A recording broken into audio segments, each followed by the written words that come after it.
सच के साथ। नमस्कार, सिटी वाराणसी लाइव में आप सभी का स्वागत है। मैं हूं अमित मिश्रा। ये सबसे पहले नजर डालते हैं आज के हेडलाइंस पर।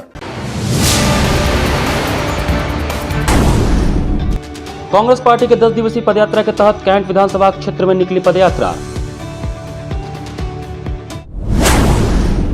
3 दिवसीय हॉट एयर बैलून फेस्टिवल का काशीवासी उठा रहे लुत्फ, टिकट के लिए हो रही है मारामारी। राजघाट पर शुरू हुआ गंगा महोत्सव, सुर और ताल के साथ ही नृत्य का भी रहा जलवा, राज्य मंत्री ने किया शुभारंभ। और सिगरा स्टेडियम में शुरू हुआ ऑल इंडिया जोनल दिव्यांग चैंपियंस ट्रॉफी, देश की 5 टीमें ले रही हैं हिस्सा। और अब समाचार विस्तार से। कांग्रेस पार्टी द्वारा चल रहे 10 दिवसीय पदयात्रा के तहत आज यात्रा कैंट विधानसभा क्षेत्र के भारत माता मंदिर से प्रारंभ होकर खोजवा गांधी चबूतरा पहुंचकर समाप्त हुई। कांग्रेस पार्टी द्वारा आयोजित 10 दिवसीय पदयात्रा के तहत आज कैंट विधानसभा क्षेत्र के भारत माता मंदिर से प्रारंभ होकर खोजवा गांधी चबूतरा पहुंचकर समाप्त हुई। पदयात्रा का नेतृत्व कैंट विधानसभा प्रत्याशी श्रीमती रेखा शर्मा व प्रदेश कांग्रेस कमेटी के सचिव अशोक विश्वकर्मा ने किया। जुलूस में कार्यकर्ता भाजपा भगाओ महंगाई हटाओ का नारा लगाते हुए चल रहे थे। प्रियंका गांधी कांग्रेस पार्टी जिंदाबाद के नारों के साथ भारी संख्या में कार्यकर्ता चल रहे थे, जिसमें प्रमुख रूप से सतनाम सिंह पिछड़ा वर्ग संगठन के जिलाध्यक्ष नंदलाल जी शर्मा, सुरेश विश्वकर्मा, महेंद्र जी, यासीन अहमद, नूरुल, बीनू सिंह, लक्ष्मेश्वर शर्मा, गोपाल मौर्य, गोपाल साहू, भैरवनाथ, श्याम सुंदरी, चंद्रशेखर, मोहित विश्वकर्मा आदि भारी संख्या में लोग उपस्थित थे। पूरे प्रदेश में 14 तारीख से 24 तारीख तक पदयात्रा कांग्रेस पार्टी की ओर से आयोजित है। इस पदयात्रा के माध्यम से पार्टी सीधे आम जनमानस से जुड़ना चाहती है और सीधे जन संवाद कर रही है। उत्तर प्रदेश पुलिस के उत्पीड़नात्मक रवैये के विरोध में विधान परिषद स्नातक खंड के विधायक सदस्य आशुतोष सिन्हा ने एडीएम सप्लाई के माध्यम से महामहिम राज्यपाल को ज्ञापन सौंपा। आशुतोष सिन्हा विधायक सदस्य विधान परिषद स्नातक खंड वाराणसी के नेतृत्व में कानपुर के युवक जितेंद्र श्रीवास्तव के पुलिस हिरासत में हुई मृत्यु की सीबीआई जांच और पीड़ित परिवार की सुरक्षा एवं उन्हें आर्थिक सहयोग प्रदान किए जाने के संदर्भ में एडीएम सप्लाई वाराणसी के माध्यम से महामहिम राज्यपाल महोदया को ज्ञापन दिया गया, जिसमें वर्तमान भाजपा सरकार में पुलिस हिरासत में आम जनमानस की पिटाई से हुई मौत के आंकड़ों में बेतहाशा वृद्धि होने के कारण उत्तर प्रदेश पुलिस रक्षक से भक्षक बन चुकी है, ऐसा लिखा है। सूबे के विभिन्न जनपदों में इस महीने पुलिस की पिटाई से हुई मृत्यु की कई हृदय विदारक घटनाएं सामने आई हैं, जिसके कारण प्रदेश वासियों में भारी आक्रोश का माहौल निर्मित हो गया है। इसी क्रम में कानपुर के कल्याणपुर के माधवपुरम स्थित आईटीआई सोसाइटी निवासी युवक जितेंद्र श्रीवास्तव को चोरी के शक में हिरासत में लेकर पुलिस कर्मियों द्वारा बर्बर तरीके से पीटा गया, जिससे उसकी मृत्यु हो गई। पुलिस की बर्बरता का अंदाजा इसी बात से लगाया जा सकता है कि मृतक के शरीर पर पट्टों के सैकड़ों निशान मौजूद थे तथा उसका पूरा शरीर काला पड़ गया था। चूंकि ऐसी क्रूरता करने वाले पुलिसकर्मी जो सभी नियम कानून एवं व्यवस्थाओं को दरकिनार कर अपने पद व अधिकारों का भरपूर दुरुपयोग करते हैं, उनके खिलाफ दंडात्मक कार्यवाही जनहित में अत्यंत आवश्यक है, ताकि ऐसे कृत्यों की पुनरावृत्ति न हो। कस्टोडियल डेथ के खिलाफ और हम लोगों ने जो जितेंद्र श्रीवास्तव जी के परिवार के पक्ष में, क्योंकि ये सीबीआई जांच का विषय है, इसका विषय सीबीआई जांच का है, सीबीआई इसकी जांच होनी चाहिए, उसके परिवार को 50 लाख रुपए और एक सरकारी नौकरी मिलनी चाहिए और जो दोषी पुलिसकर्मी हैं जिन्होंने इस तरह की घटना का अंजाम दिया है उनके खिलाफ कड़ी कार्रवाई होनी चाहिए। अखिल भारतीय विद्यार्थी परिषद के प्रदेश सह मंत्री शुभम कुमार सेठ के आवास पर केंद्रीय राज्य मंत्री भारत सरकार जॉन बारला पहुंचे। गुरुवार को अखिल भारतीय विद्यार्थी परिषद के प्रदेश सह मंत्री शुभम कुमार सेठ के आवास पर केंद्रीय राज्य मंत्री भारत सरकार जॉन बारला का आगमन हुआ। अपने 2 दिवसीय काशी प्रवास के दौरान जॉन बारला ने बाबा विश्वनाथ व बाबा काल भैरव जी का दर्शन पूजन किया व अखिल भारतीय विद्यार्थी परिषद के प्रदेश सह मंत्री शुभम कुमार सेठ के आवास पहुंचे, जहां सैकड़ों लोगों ने माल्यार्पण करते हुए स्मृति चिन्ह भेंट करते हुए काशी आगमन पर उन्हें बधाई दी। इस अवसर पर मंत्री जी ने काशी के युवाओं के साथ काशी में हुए विकास को जाना व शिक्षा क्षेत्र से जुड़े विषयों पर चर्चा भी की। इस स्वागत कार्यक्रम में मुख्य रूप से प्रियांशु कुमार तिवारी, शुभम कुमार सेठ, विकास यादव, सुमित सेठ, सौरभ सेठ, मनीष सेठ, मोहित सेठ, हरिदयाल गुप्ता, दीपक कुमार, विशाल मौर्य, रुद्र सेठ, आदित्य सेठ, सुमित विश्वकर्मा, विशाल सोनकर, सौरभ गुप्ता, जयप्रकाश सेठ, रोशन सिंह, लल्ला यादव, अनिल कुमार, रामबाबू गुप्ता, जनार्दन कश्यप सहित अन्य लोग उपस्थित थे। मैं बहुत खुश हूँ, आज मुझे इतना सम्मान मिला काशी में आके। मैं कभी इतना बड़ा तीर्थ स्थल बोले हम लोग, कभी सुनते थे केवल काशीनाथ, गंगा घाट सुनते थे केवल। आज मैं हकीकत आके और हमारे विद्यार्थी परिषद के हमारे भाई साहब और हमारे भारतीय जनता पार्टी का कार्यकर्ता, युवा मोर्चा, सब हमारे इस गंगा घाट और बाबा भोलेनाथ का दर्शन में उन्होंने हमें भरपूर सहयोग किया। प्रधानमंत्री के संसदीय क्षेत्र वाराणसी में भव्य देव दीपावली के आयोजन को लेकर तैयारियां अंतिम चरण में हैं। प्रधानमंत्री के संसदीय क्षेत्र वाराणसी में भव्य देव दीपावली के आयोजन को लेकर तैयारियां अंतिम चरण में चल रही हैं। वहीं सुरक्षा व्यवस्था की अगर बात की जाए तो वाराणसी कमिश्नरेट पुलिस इस भव्य आयोजन को सकुशल संपन्न कराने की तैयारियों में जुट गई है, जिसे लेकर बातचीत करते हुए अपर पुलिस आयुक्त सुभाष चंद्र दुबे ने बताया कि हमारी बैठक देव दीपावली के आयोजन से संबंधित सभी के साथ हुई है। उन्होंने बताया कि नाविकों के साथ बैठक में हमने दिशा निर्देश दिए हैं कि सभी नाविक अपनी नाव में लाइफ सेविंग जैकेट, टॉर्च, रस्सा आदि सहित सभी लाइफ सेविंग उपकरण अवश्य रखेंगे। नाव में निर्धारित भार क्षमता से अधिक सवारियों को किसी भी दशा में नहीं बैठाएंगे। वह अपनी नाव में भार क्षमता का डिस्प्ले करेंगे। उन्होंने भी बताया कि लाइफ सेविंग उपकरण न रखने व नाव में भार क्षमता का डिस्प्ले नहीं करने पर उनके विरुद्ध विधिक कार्रवाई की जाएगी। कोई भी नाविक किसी भी दशा में मादक पदार्थ का सेवन करके नाव संचालित नहीं करेगा और न ही किसी व्यक्ति को मादक पदार्थ लेकर नाव में बैठने देंगे। इसका पालन न करने पर उनके विरुद्ध विधिक कार्रवाई की जाएगी। उन्होंने बताया कि सभी नाविकों को श्रद्धालुओं के साथ शालीन व्यवहार करने व विनम्रता से पेश आने की अपील की गई। साथ ही नाविकों को समय सीमा का अनुपालन करते हुए कार्यक्रम की समाप्ति के उपरांत वापस जाने, देर रात्रि तक नाव संचालित न करने तथा अपना लाइसेंस अपडेट रखने हेतु निर्देशित किया गया।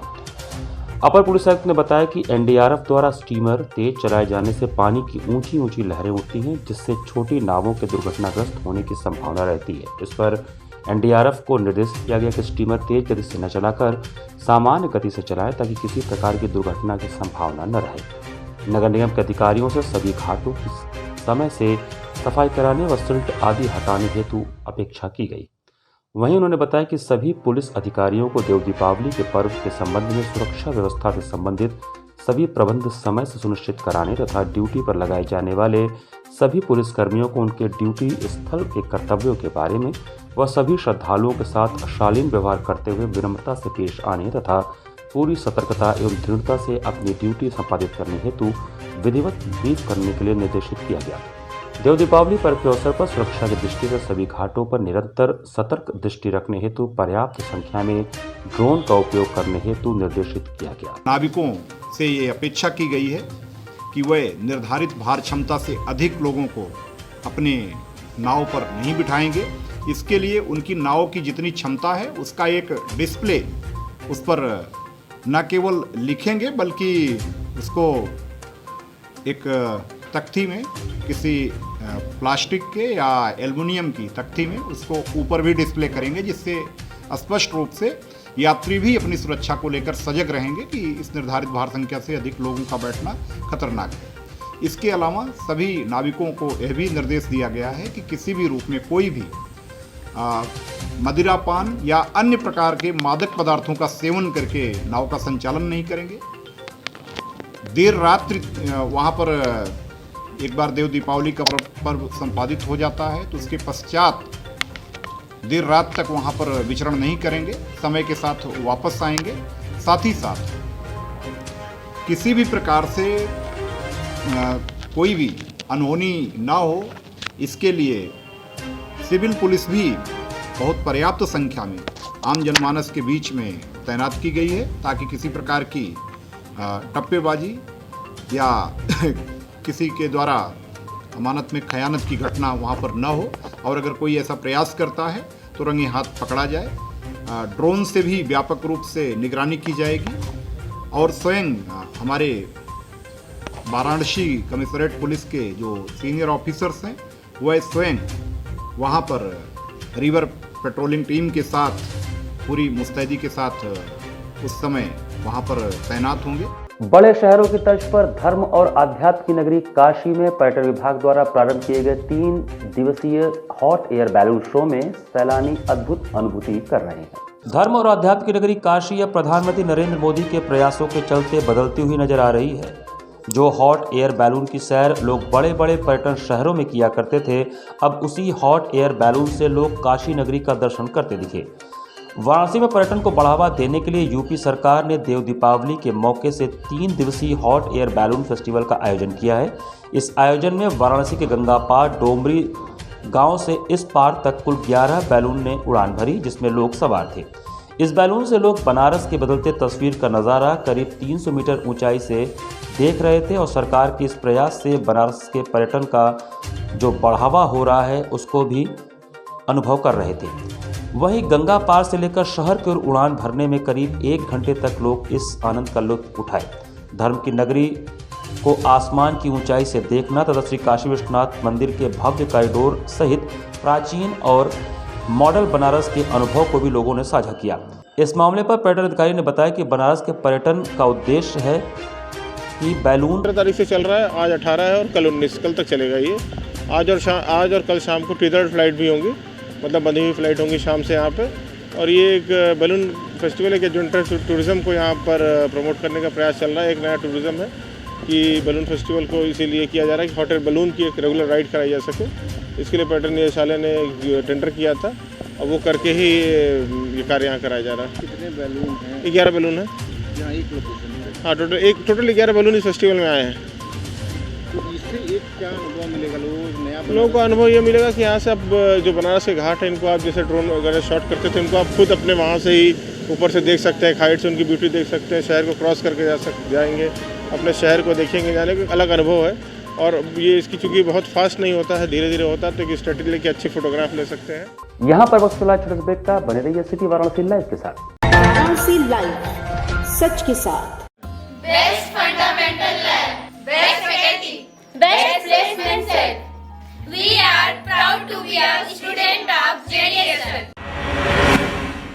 I am a student of Jeevandeep Mahavidyalaya. I am proud of Mahavidyalaya for excellent faculty, best support and best infrastructure and best placement. Best fundamental lab, best faculty, best placement set. We are proud to be a student of JDSL. I am a student of Jeevandeep Mahavidyalaya. I am proud of Mahavidyalaya for excellent faculty, best support and best infrastructure and best placement.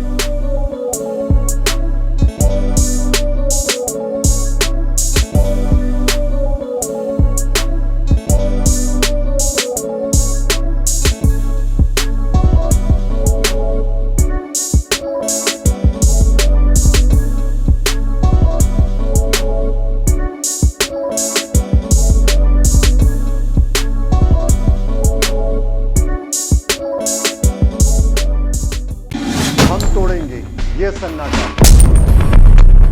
करेंगे बात आपकी, बात बना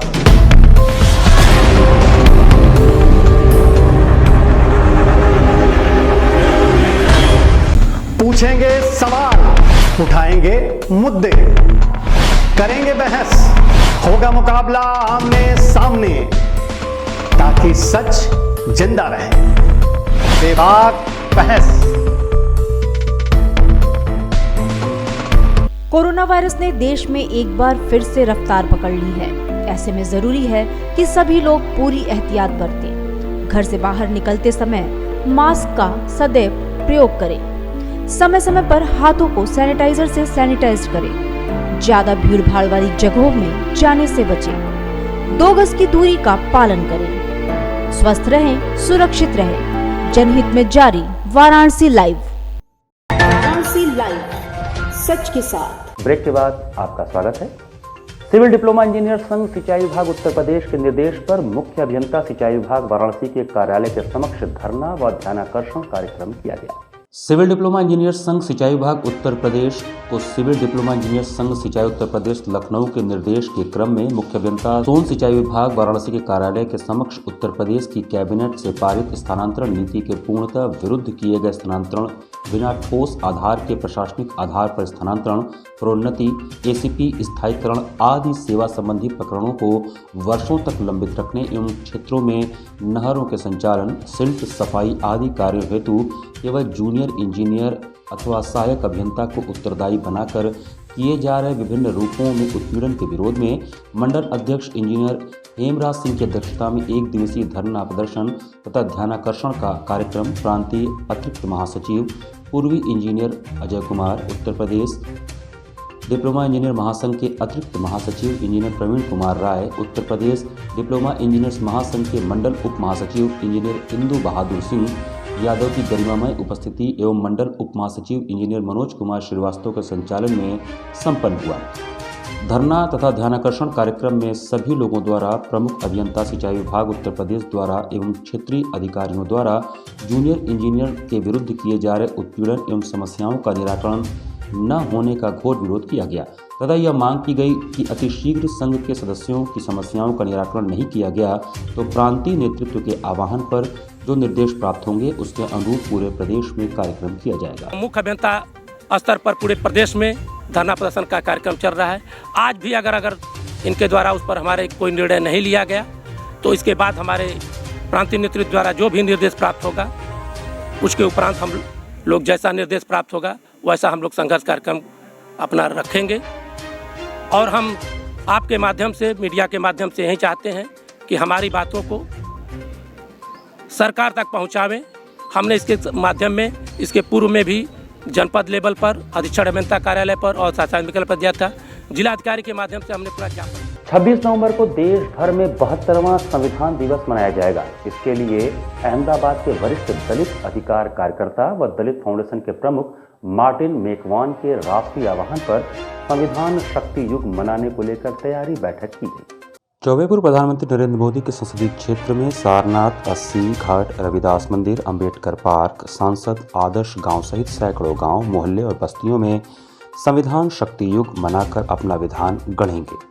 26 नवंबर को देश भर में 72वां संविधान दिवस मनाया जाएगा। वहीं काशी के हजारों लोग दीप प्रज्वलित कर घर, गांव, मोहल्ले और बस्तियों में संविधान की प्रस्तावना पढ़ेंगे और शपथ लेंगे, जिसका प्रमुख उद्देश्य गांव, गिराव, मोहल्ले और बस्तियों के शोषित, वंचित व पिछड़े लोगों को संविधान की मूल भावना व प्रस्तावना से अवगत कराना है।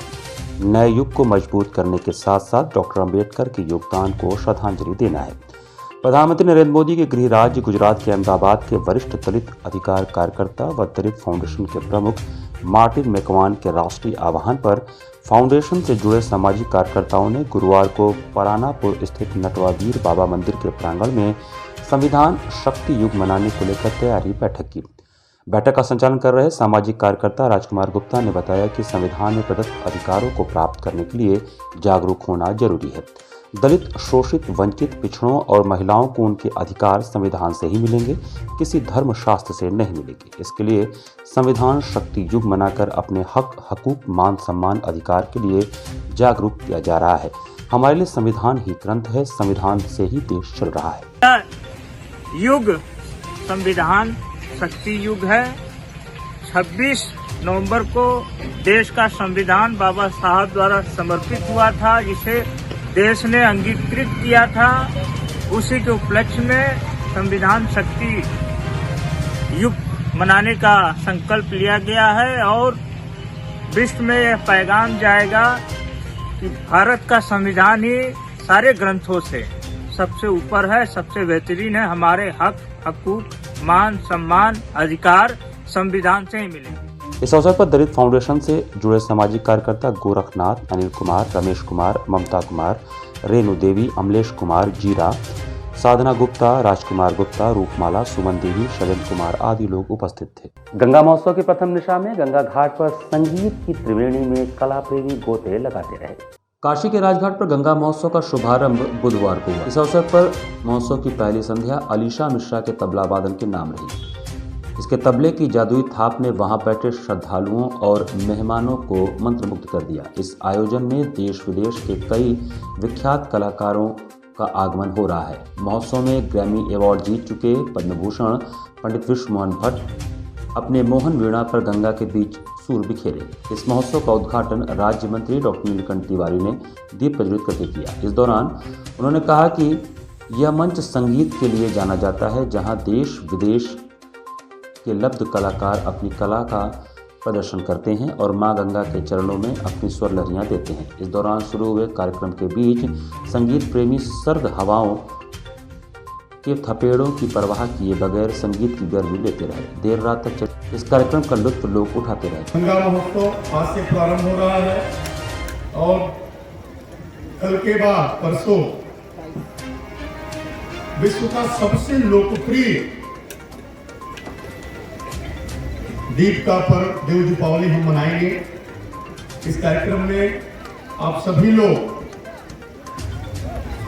विश्व स्तरीय, राष्ट्रीय स्तर के, प्रदेश स्तर के कलाकारों का परफॉर्मेंस देखेंगे। काशी घराने से जुड़े हुए लोगों का कार्यक्रम देखेंगे।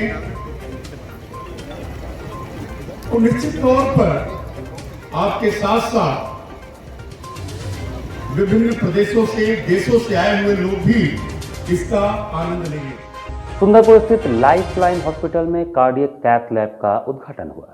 लाइफलाइन हॉस्पिटल में कार्डियक कैथ लैब का उद्घाटन हुआ। मरीजों के लिए अत्याधुनिक तकनीकी माध्यम से बेहतर इलाज के लिए सुंदरपुर स्थित लाइफलाइन हॉस्पिटल में सर्जरी हेतु कार्डियक कैथ लैब का उद्घाटन बीएचयू हॉस्पिटल मेडिसिन विभाग के विभागाध्यक्ष प्रोफेसर डॉक्टर आई.एस. गंभीर ने फीता काट कर किया। इस अवसर पर डॉक्टर गंभीर ने कहा कि आज भागम भाग के दौर में लोग अनेकों प्रकार के रोगों से पीड़ित हो रहे हैं। ऐसे में लैब के उद्घाटन से जहां पूरा मेडिकल सेटअप अत्याधुनिक मशीनों के माध्यम से एक ही छत के नीचे उपलब्ध होने से मरीजों का बेहतर इलाज हो सकेगा। लैब के प्रभारी डॉक्टर आलोक कुमार सिंह एवं डॉक्टर रत्ना पांडे के कुशल संचालन में संचालित होगा। हॉस्पिटल के डायरेक्टर डॉक्टर भास्कर सिंह एवं सीएमडी सीमा सिंह ने बताया कि लैब में हृदय के श्वास हेतु एंजियोप्लास्टिक, डिजिटल एंजियोग्राफी, स्टैंड आरोपण एवं स्थायी पेसमेकर सहित अनेकों रोगों के लिए अत्याधुनिक तरीके से उपचार की व्यवस्था की गई है, जिसमें गरीबों की बेहतर चिकित्सा के लिए विशेष रूप से सहयोग किया जाएगा। इस अवसर पर डॉक्टर अभय सिंह, डॉक्टर चंदन सिंह, सुनील सिंह, प्रदीप सिंह, शमशेर सिंह सहित अनेक वरिष्ठ चिकित्सक विशेषज्ञ उपस्थित थे। विगत 20 वर्षों से यह अस्पताल आप लोगों की सेवा में यहाँ पे है। इसमें general medicine, general surgery, laparoscopic surgery है, प्लास्टिक सर्जरी, बर्न नेफ्रोलॉजी, जिसमें डायलिसिस की भी सुविधा है। इसके अलावा NICU, PICU, पीडियाट्रिक विभाग में है। ऑपरेशन में neuro surgery, orthopaedic surgery, trauma centre complete यहाँ पे है। नया विंग आपके सामने है, कार्डियक कैथ लैब का शुरुआत आज किया गया है। ऑल इंडिया जोनल दिव्यांग चैंपियंस ट्रॉफी लीग 2021 का उद्घाटन संपूर्णानंद स्पोर्ट्स स्टेडियम में हुआ। 3 दिवसीय ऑल इंडिया जोनल दिव्यांग चैंपियनशिप 2021 का उद्घाटन 18 नवंबर को हुआ। पहले दिन दिव्यांग खिलाड़ियों को मुख्य धारा में जोड़कर उनको आत्मनिर्भर बनाना ही संस्था का उद्देश्य है, यह उद्घाटनकर्ता शांतनु महाराज ने कहा। Uttar Pradesh cricket association for physically challenge एवं physically challenge cricket association of India PCCAI द्वारा संयुक्त रूप से आयोजित ऑल इंडिया जोनल दिव्यांग चैंपियंस ट्रॉफी लीग 2021 का उद्घाटन संपूर्ण स्पोर्ट स्टेडियम सिगरा में शांतनु जी महाराज ने किया। प्रतियोगिता में पूरे देश की टीमें भाग ले रही हैं, जिसे ईस्ट, वेस्ट, साउथ, नॉर्थ तथा सेंट्रल जोन में बांटा गया है। इसमें कुल 80 खिलाड़ी पूरे देश से भाग ले रहे हैं। सेंट्रल जोन की अध्यक्ष पल्लवी कांत ने टॉस कराया। मुख्य अतिथि शांतनु जी महाराज ने कहा कि दिव्यांग जन दिव्य रूप में अपनी प्रतिभा का जलवा बिखेर रहे हैं। इस आयोजन के लिए आयोजन समिति से जुड़े सभी लोगों को मेरी शुभकामनाएं हैं। उन्होंने कहा कि दिव्यांग जनों की प्रतियोगिता कराने का मुख्य उद्देश्य दिव्यांग खिलाड़ियों को मुख्य धारा में जोड़कर उनको आत्मनिर्भर करना है, जिसे PCCI के राष्ट्रीय अध्यक्ष सुरेंद्र लोहिया, राष्ट्रीय सचिव रवि चौहान व उपाध्यक्ष डॉक्टर मनोज कुमार श्रीवास्तव व उनकी टीम बखूबी निभा रही है। राष्ट्रीय सचिव रवि चौहान ने कहा कि खिलाड़ियों को आत्मनिर्भर बनाना तथा मुख्य धारा से जोड़ना प्रमुख उद्देश्य है। इस दौरान सेंट्रल जेल की उपाध्यक्ष doctor Indu Singh, CA Jamuna Shukla, doctor Ritu Garg, central zone की अध्यक्ष पल्लवी कांत, सेंट्रल जोन के संयुक्त सचिव डॉक्टर नंदलाल सिंह, शहर उत्तरी के कांग्रेस नेता मनीष चौबे, डॉक्टर पंकज कुमार सिंह, सत्यम सिंह, प्रकाश श्रीवास्तव, विनय सिंह, शशि शंकर पटेल, अजय सिंह, बॉबी सहित अनेकों गणमान्य लोग मौजूद रहे। कार्यक्रम को सफल बनाने में प्रिज्म सीमेंट ने अपनी महती भूमिका अदा की। संपूर्ण स्पोर्ट्स स्टेडियम सिगरा में पहला मैच सेंट्रल जोन व 2 मैच खेले गए, जिसमें वेस्ट जोन के साथ भी मैच था। वेस्ट जोन की टीम ने 7 विकेट से मैच जीता। दूसरा मैच वेस्ट जोन व साउथ जोन के मध्य खेला गया, जिसमें वेस्ट जोन 59 रन से विजयी हुआ। इसी प्रकार डीएवी के मैदान में नॉर्थ जोन व साउथ जोन के मध्य मैच खेला गया, जिसमें नॉर्थ जोन की टीम विजयी हुई। दूसरा मैच सेंट्रल जोन व ईस्ट जोन के मध्य खेला गया, जिसमें सेंट्रल जोन की टीम 38 रन से विजयी हुई। और ये 3 दिन तक ये मुकाबला चलेगा और उसका जो प्राइज डिस्ट्रीब्यूशन है वो 20 तारीख को फाइनल मैच में दिया जाएगा। 5 टीमें भाग ले रही हैं, क्योंकि 5 जोन है हमारे यहाँ पे, south, east, west, north and central zone. क्या मकसद है?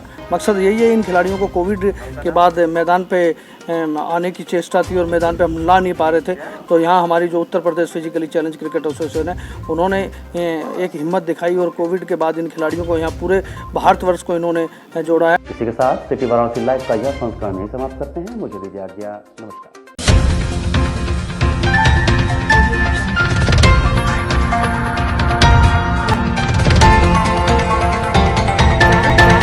लाइव, सच के साथ।